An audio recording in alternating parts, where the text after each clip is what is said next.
I want to thank everyone for coming here today. I want to know how many Saudis do we have in the room?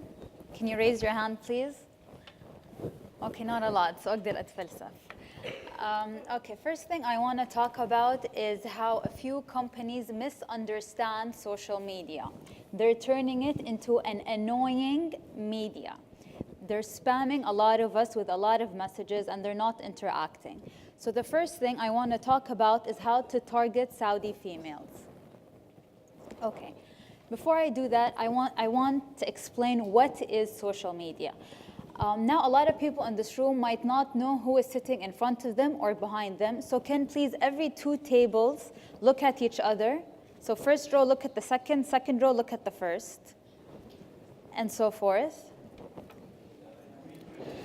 And introduce yourselves, please. So just get to know each other a little bit. Say your name and what company you're from.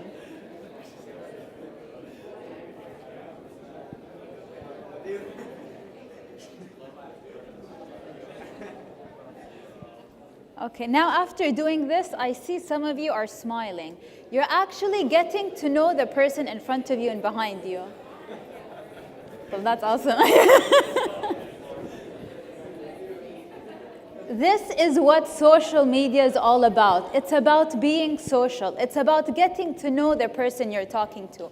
A lot of brands just say 30% discount, buy one, get the other free. I don't care if you want to communicate something like sales. I want you to care about me. Why am I wasting my time on my social media platforms to interact with you? Because there's an added value. Either you're entertaining me or you're giving me information. And that's what some brands forget to say sometimes. And that's why it's hard to target Saudi women. You have to understand what we want for you to be able to communicate that. Okay, so how can they be social? They can do campaigns, they can do offers, but once the campaign and the offer finishes, I might dislike that Facebook page and go to another brand that gives me something. The only reason I will stay on their social media platforms is if I actually like them, like a friend.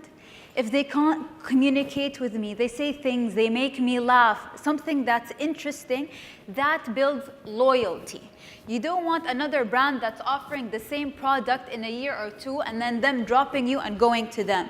You want loyalty. How are people going to be loyal to you on social media? Why are they going to retweet your things? It might just not be the content. It's because they genuinely like you, because they have something in common with you, because they're interested in what you have to say. So basically, in Saudi, what really works is using influencers, because they relate to that influencer. But the thing is, if someone abroad does this, they might not understand how we think. These are three examples of influential ladies on social media. Some of us follow one of them, I'm not going to say her name. We follow her to make fun of her. We don't genuinely like her. So if you use your brand and ask her to promote it, it's for your disadvantage, not advantage. Versus another one, we genuinely like her. Whatever she buys, we follow her blindly. It's like Kim Kardashian in the US or something like that. Okay, this is another example where you have to speak our language. This is someone, he tweeted he tweeted a company. It says, في عندكم كبوت. Kaboot in Saudi, sorry to say, but it's a condom. And that person wasn't Saudi, so they replied, هل بإمكانك توضيح السؤال أكثر? Can you please elaborate more on the product? So the person does not know the Saudi lingo, and that harmed the company because you don't need to explain what a condom is. People know what it is. So in Lebanon, a kaboot might be the cover of a car, but in Saudi, it means something else. So the person managing your social media account has to know the language of the people they are targeting. For example, in Saudi, we say dilkh about someone who's stupid. If someone non-Saudi is managing the account, they might say, what is dilkh? They might not even know what it is. How many people in this room know what dilkh means, other than the Saudis? So that's very important. There are so many brands that have agencies in Dubai, in Lebanon, in India, or in London managing their accounts. You cannot do that. You need a local to communicate with locals. That's one of the most important things, is content. One of the even most important things is to target them at the right time. So let's say in Saudi, a lot of fashion brands start posting at night because that's when the high traffic hour is. Most ladies actually check their Instagram accounts before futur. So companies that do social listening and they do statistics and focus groups and they realize when is the high trending times might be at night. But if you actually want people to buy a thawab, it's before we go to futur and I see a girl wearing one, I'm like, wow, this is so nice. Where you got it from? Oh, I got it from this account on Instagram, check it out. So if you understand the actual city and country you're targeting in, you're gonna know when to post. The thing as well is how often to post. If you post once or twice a day during the high peak times, it's okay. But it depends on who you're targeting. If you post 3 or 4 times, like people in America, all the case studies I've read, post 3 to 4 times. If I find that, I'm going to unfollow that person because it might be spam to us. So in our culture, we want to see different things from different people, not the same. And human experience is crucial. In Saudi, we love seeing behind the scenes. Because we're at home, we don't interact, we don't have a lot of entertainment or cinemas or clubs in Saudi. Social media is our entertainment, so we want to see behind the scenes, things you did before the photo shoot, not just the end result of the nice TVC. Great, I want to see that, but I want to see the model tripping 2-3 times before she's on the actual video. So this is just a few trends. And then the productivity level. In the morning, people are tired, they go late. In Saudi, no one shows, at least in our industry, no one shows up before 10 a.m. to the office. Of course, banks and stuff, they do, but usually the majority of people in Jeddah go to work late. So posting versus 8 a.m., you have to post at 10 or 11, things like that. Okay, hit them at the right time, perfect frequency. Okay, target the right people. This is very, very, very important. A lot of brands assume, okay, let's target Saudi ladies because they are the main decision makers. Sometimes they might not be. Sometimes her husband is the one going to actually buy the product in the pharmacy. Sometimes it's her son. Sometimes it's her brother or driver because she doesn't want to drive late at night because she can't drive actually in Saudi.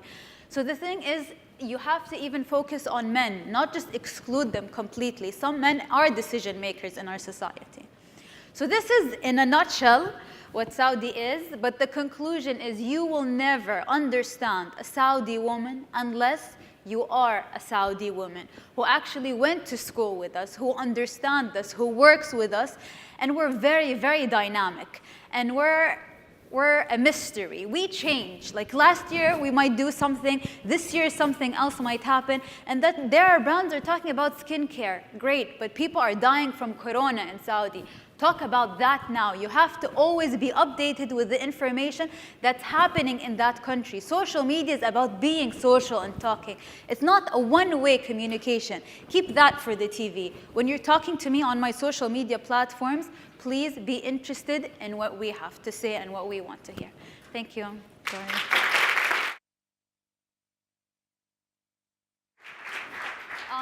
Q&As, please. Any questions? Yes? Why is it very difficult to kind of break that bubble of Saudi for a lot of companies? A lot of people talk about the difficulty in terms of really understanding where maybe in Saudi it seems like you really need somebody local, but maybe in some of the other countries it's not as difficult to figure out what the trends are, what people want, what their interests are.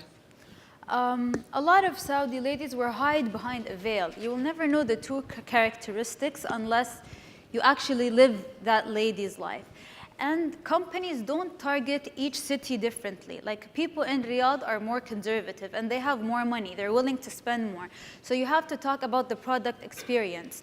Whereas Jeddah, people actually go out and they see it. So people in Jeddah are more liberal. So they look at Saudi as one country and they generalize the messages. It shouldn't be like that. When you're targeting in Riyadh, have something for that. For Jeddah, it's different. For Taif, it's different. People in Mecca are different than in Jeddah, which is like only a 20-minute drive or an hour drive.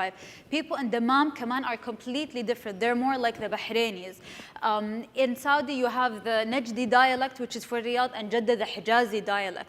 So one of our clients, Toyota, did a Facebook app. It was targeted to people in Jeddah with Hijazi, وإشبك وكيف وليش, versus people in Riyadh, it's like wishu. So even the dialect changes, the tonality, the tone of voice, the personality of the brand has to adapt to the city that you're targeting. Yes?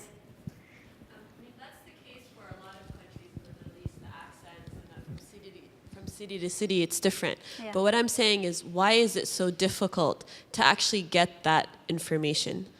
Why is it that there isn't enough people inside Saudi talking to outside Saudi about what those interests are?